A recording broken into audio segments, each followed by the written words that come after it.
Hello, everyone, and thank you for joining another episode of the Educational Leadership Podcast.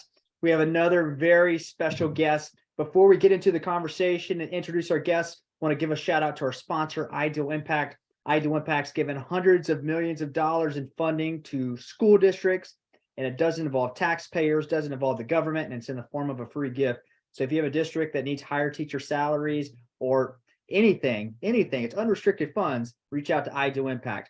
Okay, today we have a very special guest, but before we introduce our guest, we'll introduce our co-host, Corinne French. Hello, everyone. We're glad that you're here. Can't wait to get started. Yes, exciting. We have a board member from Gregory Portland ISD, Mark Roach. Mark, thank you for joining us today. Great to be here, Gary and Corinne. Thank you so much. Great to have you here. Absolutely. And so if you can, Mark, before we get into the conversation today, share a little bit about your background. Tell us how you got involved in public education. Well, I need to let you know that I'm in my 70s now, so there's a lot of background.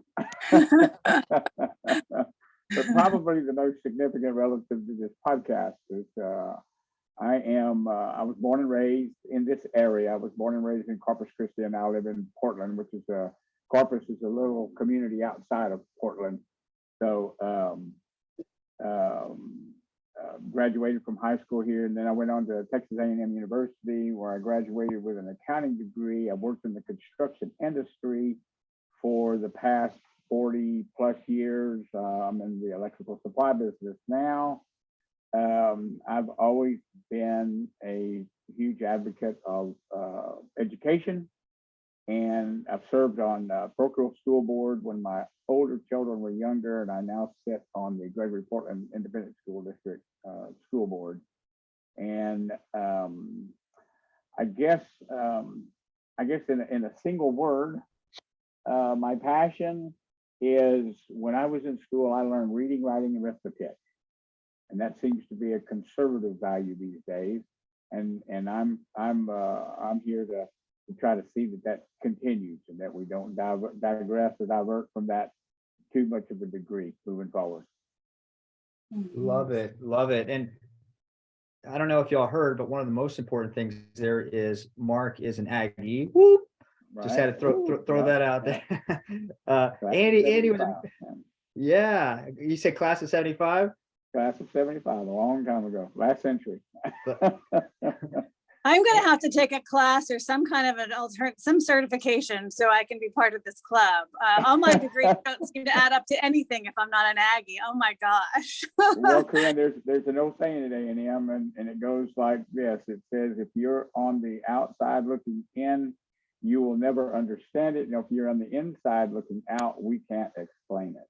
So. Oh, well, education is so important. I thought Gary was going to say all of the your age. So you've been around and you've seen so much in education. I love that you said the conservative part of the just getting back to the basics in education.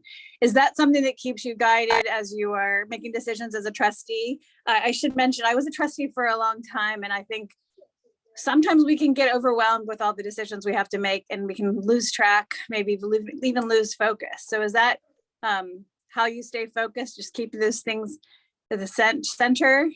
Yes, well, I've always had a philosophy of keeping it simple. So yes, that's how I keep the focus on it. It's there is so much that has taken place in my lifetime. Mm-hmm. And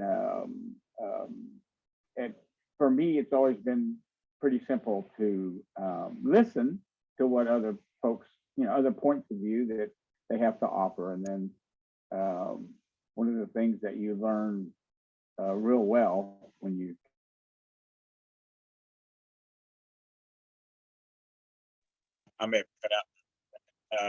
it becomes easier and easier to make a decision. Mm-hmm. And you don't worry about how it's taken.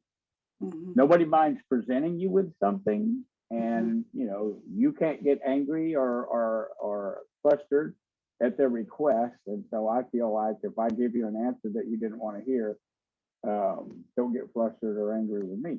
So Mhm. we just know, we learn how to live together with differing points of view. Mhm. That's a good point there, Mark. I mean, and that's the beauty of our podcast is we have so many different perspectives on so many different things related to public education Yeah. on our podcast. So for those out there that try to put public education in a certain category or box or whatever you want to call it, it can't be done because there's just so many perspectives in public education. And so, Mark, what are you most passionate about in public ed right now? Is there some sort of initiative or, what are you trying to, hopefully influence or impact in public ed? Well, one of the things that probably stands out the most is I'm a member of a trade association, and we recognized years ago, a couple of decades, if not longer ago, that we here in Texas, I'm not real concerned about the rest of the United States. They can take care of their state. We need to take care of Texas relative to the workforce, the skilled workforce. We saw a big decline, and so through the efforts of our trade association, we were the lead on House Bill 5 about 3 or 4 sessions ago now, that put craft training back into the public school system. And we advocated not just with the legislature, but in the schools themselves to go in and have meetings with parent student conference meetings with the incoming freshman class to try to change the attitude towards craft training to one that was, if your child goes to any kind of an education process beyond high school, they're in college. That's college. May not be a university, but it's college, by that term. So we got House Bill 5 passed, and I think you guys have recognized the results in the school districts throughout the state, and knocking the dust off the old shop brooms and turning them into significant points of learning. And then, of course, Governor Perry, our fellow Aggie, Gary, Governor Perry, he was the governor at the time, and signed the bill into act. But basically, all it did was authorize. It didn't give direction that the school district shall open up their CTEs. And so once we got the law passed, then we turned around and we went to the constituency of all the school districts to teach them how to approach the school districts you don't have to, but we think that you should open up your craft training programs. And it's been it started off as kind of a slow process, but then it really gained speed. And I think there's probably very few school districts left in the state that don't have some kind of a skilled trade training program in their schools now. I love it. I love it. So my family comes from 3 generations in the HVAC space, and it's amazing. There's so many really good jobs out there, and there's a lot of security around those jobs too, because if you look at supply versus demand, there's just not enough of them. I know in the HVAC industry, there's a 38% deficit on technicians right now, and so that's so critical. So there's let me point out one other thing. You got a parent latent effect, and I'm sure you guys have all studied that. One of the apparent effect was to create an avenue where these kids didn't have to go the 4x4. We got that changed to the 3x3. We got the number of tests that were given out in a year cut way back. It was up to like 15 or maybe more, and now it's down to 5 or 7. And we were able to get the diplomas. The what do they call it? The senior moment here. You have different types of diplomas that you can graduate with, but they're all equal. But the most significant thing that we didn't even think about when we were looking at this program is that it provided an avenue that greatly reduced the dropout rate. And we had no idea to the degree to which kids were getting into high school, seeing the difficulty of the courses and the testing, everything was taking place, and having no other hope than to drop out. And so that was something that we didn't expect, that we're probably the proudest of, is the impact that it's had on the dropout rate. The kids have hope. And we feel really glad about the fact that we were a significant part of making that happen. That's beautiful. For students to have hope is very important. And I appreciate all of that work. I didn't realize you were such a big part of that. And I always learn so much on these podcasts. So thank you for sharing that story. I think when I think of CTE and I think of those endorsements, when those students are making those in 8th grade, they're making those choices. I think that it is important for students to have hope, because if they're not going to go to college and they go to a trade, I think we sometimes think of that as plan B, and we've made them feel like it's plan B when all along it's their plan A, and it's a very rewarding life. Like Gary mentioned, the job security, their starting salaries can be more than people that have multiple degrees. And so I think really switching that, I mean, we need to change that up for students in any area, but for sure, I think that hope piece is so important. And I love that you mentioned hope. Yeah, We should be the bearers of that hope as educators and people that are leading. We should be shining light for them. So congratulations. I mean, that's such an important thing that you've done. So thank you for sharing that. And we were probably most successful here in our area because we met with all the industry leaders, all of them, drug them all into a room. And my presentation was basically close your eyes and imagine with me, if you will, that you proudly announce some $500 million to $1 billion addition to your facility, and you're very proud of what it's going to do for the community and all the employment, this, that, the other. And everybody gets their gold helmets, and you have your gold colored shovels, and you toss the dirt, and you make the announcement that, say, for example, our opening day, we're going to cut the ribbon and welcome all the workforce in on March the 1st of next year. And March the 1st rolls around, and everybody's all excited with the big scissors and everything, and they cut the ribbon, and nobody shows up to go to work. And then all the eyes opened up like, what? And I said, that's where we're headed, folks. If we don't do something about this now, that's where we're headed. So it's worked out very well. We're pretty proud of it. Yeah, that's amazing. And it's a mindset shift for sure. I remember when I was in college, there was people I knew that just wanted to go to college because they thought they needed to get a degree, whatever it may be. I have to get a degree, whether it's basket weaving or a degree in playing video games, if they even have the right.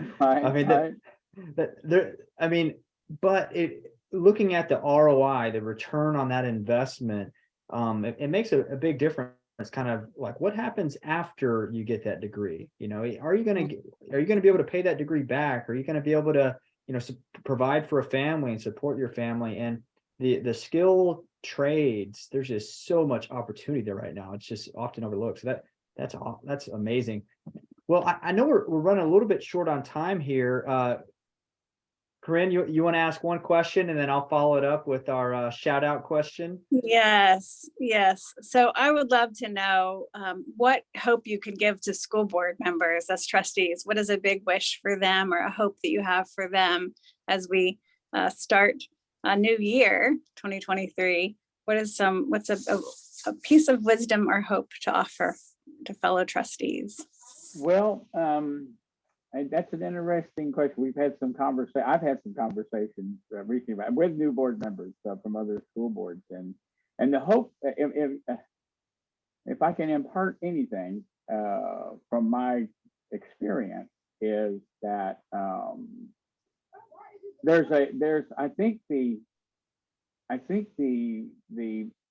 most accepted process for new board members, especially, is go along to get along. And while I understand that, I'm here to tell you that you are a voice of one on the board. Make it heard. If the way that I described it to my my 3 fellow new board members when we got on the board May a year ago was I had a little sidebar with them, and I said, look, we're going to be drinking out of a fire hose, and we are, if this helps you form some kind of an analogy, we're on the Amtrak going 100 miles an hour down the track, okay? And you're going to be asked to vote on things. That means you're going to be asked to make a decision on things. And so I'm here to tell you that if you don't understand all the details of what you're being asked to vote on, then you reach up there and you pull that cord, that emergency stop cord, and you bring that train to a screeching halt. I don't care if all the passengers on the bus are on the back of the seat in front of them because it slammed on the brakes so hard. You bring that train to a stop and say, I don't understand, and I'm not going to vote on this thing until I do. So speak up. Do not be afraid to speak up. There are no dumb questions. The only dumb question is the one that does not get asked. I love that. Thank you for sharing that. That's very good advice. Yeah, it's very powerful. I know I've gone through some different executive education, and they've talked about groupthink and some of the implications associated with it. One was a hiker, a group of hikers going up, like I think it was Mount Everest, right? And a lot of people in the group knew that there were issues, but they were afraid to speak up because the qualifications of this guide, and a lot of people lost their lives that day, right? Yep. Hiking up the mountain. There was another one, I think it was through Harvard's executive education program. They were talking about, situation with the Pentagon. It was a similar situation. Everybody was around the table. There was a big decision, and there were some people in the room that didn't make the decision, didn't speak up, but they were interviewed after the situation happened, the bad situation happened after the decision. And you're like, why did you speak up? Well, I thought this, I thought that. But so I think that's very important.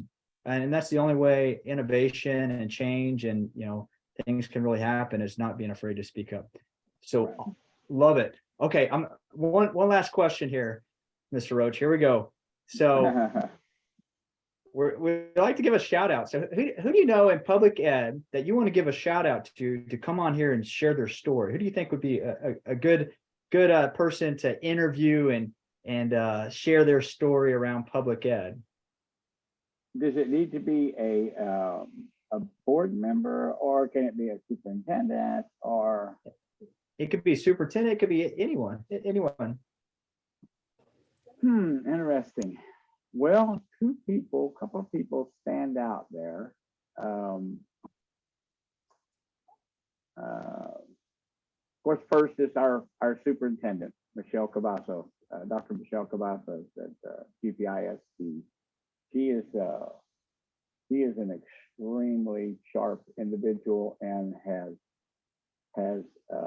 she's had the good fortune to have worked in several districts who I believe had success pioneering or not being afraid to venture out into some new areas, some new perspectives of administration, so that education produces its best results. And she's brought that with her to GPISD.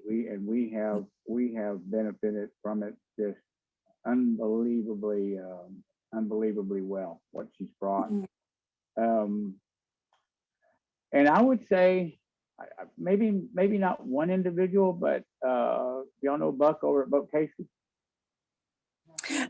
I do. Yeah. I would love that. Yeah, I do know him. Okay, I'm going to let him know that you mentioned. He may not admit it, but that's a pile of wisdom right there. But I would say, if bring them on as a group, the Moat Casey guys as a group, they are tremendous. They have a tremendous team. It's just unbelievable what they bring. They to the game. do. And Greg Gibson helped Yes, Greg.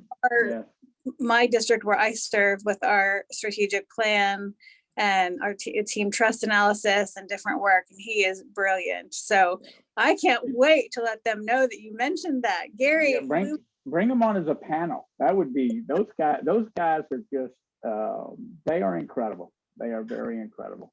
well, we're thinking of doing some kind of work in the spring. And so it might be something that we bring them on a panel, but then you come on also as a guest to help us. Maybe you could ask some questions and we do some kind of a conversation where you're back with us. We would love to have you on again. I'd be glad to do that. I'd be glad to do that. Yeah. So, I would go anywhere with those guys. I would too. I would too. Well, that makes you one of my new best friends then, Mark. love it. No, it's exciting. So can't wait to have those conversations as well on the podcast. And Mark, just want to thank you again for being our guest today, and Corinne for co-hosting. And before we close out, we'll give a last shout out to our sponsor, I Do Impact, who's providing hundreds of millions of dollars to school district, not involving taxpayers, not involving the government, actually creating yearly endowments that can be used for higher teacher salaries or any investment the district would like to make, and it's in the form of a free gift. So reach out to I Do Impact if you need funding. And for those of you that have been tuning in, stay tuned for future episodes of the Educational Leadership Podcast.